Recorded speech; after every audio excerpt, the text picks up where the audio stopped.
first of all, I want to make it clear that this particular feature topic was from Rollo, and he had been on it a little bit for a minute, and it was pressed upon him to do it. And so I think I think we want to definitely do the justice for him. So I want to. First of all, I want to before I get started, I want to say I agree with you, brother. I agree with you so much to the point, man, that if you had a church, I'd join.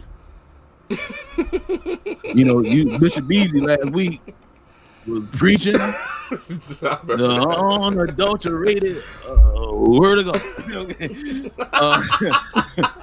Bruh. So I came across this video. Again, this was not. I was just perusing through the video, through reels and stuff like that, and I came across this video from a particular man by the name of Marcus Lemonis. His name is Mark Lemonis, for something that he had a TV show called The Prophet, Profit. He's a businessman and entrepreneur. He's from Lebanon.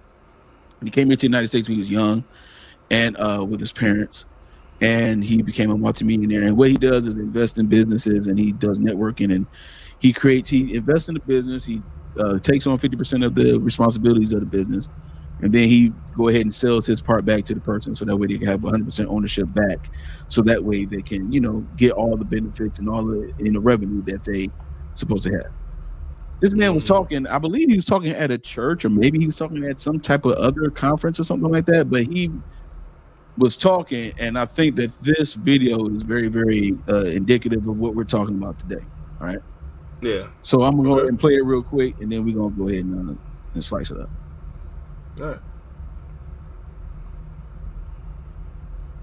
Single one of us has this muscle memory in our brain.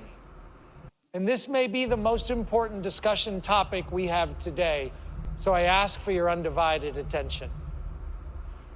When we're growing up, we have things happen to us, little teeny things, and they stick with us. And then when we get a little bit older, we have things happen to us, and they stick to us. And then we get a little bit older and we become parents, and things happen and they're not always good, and they stick to us. And a bad marriage and a bad relationship and a bad partnership and a bad friendship and a bad neighbor, or whatever all the words are that go along with it. And over time, if we're not forgiving people, forgiving and forgetting people, those things start to become like calluses on our body.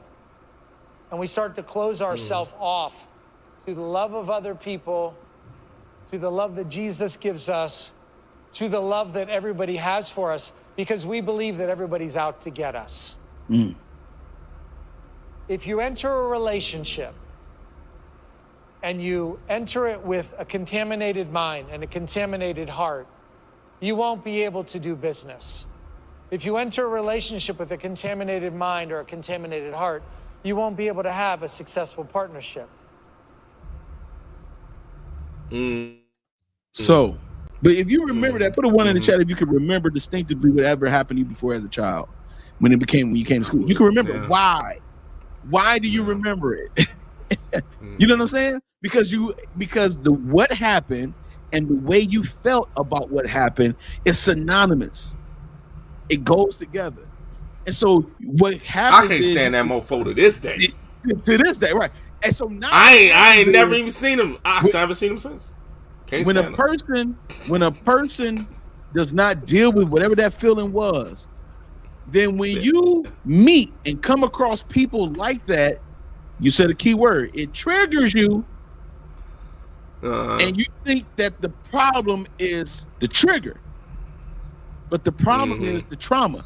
You don't want to admit the fact that it broke your heart and hurt your feelings. You think it's the trigger, but it's the trauma. It's really the trauma. It's not the trigger that's bothering you. It's the trauma. Wow. That's facts, man. Yeah.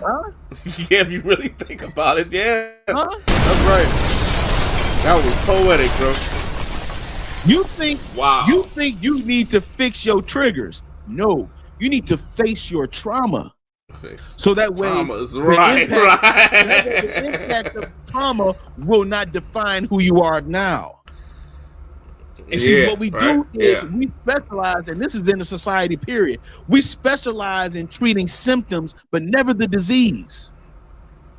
Right. Yeah. We specialize in treating symptoms, never disease. We specialize in taking pills for headaches. But why you get a headache in the first place? What is a headache? Where did it come from? It could all be some of that stuff can go back to what you ate. Did you have too much sodium today? Did you have too much sugar today? Did you have too much? Did you have anything that caused your blood pressure to go high to a certain point at any point of the day? What did you eat? What did you have? Do you have low oxygen intake? Those things can contribute to a headache. But we love to just pill it up. Pill it up. We love to prescribe ourselves. We love to have quick fixes. We love to do all those things. And then we want to put it in a relationship.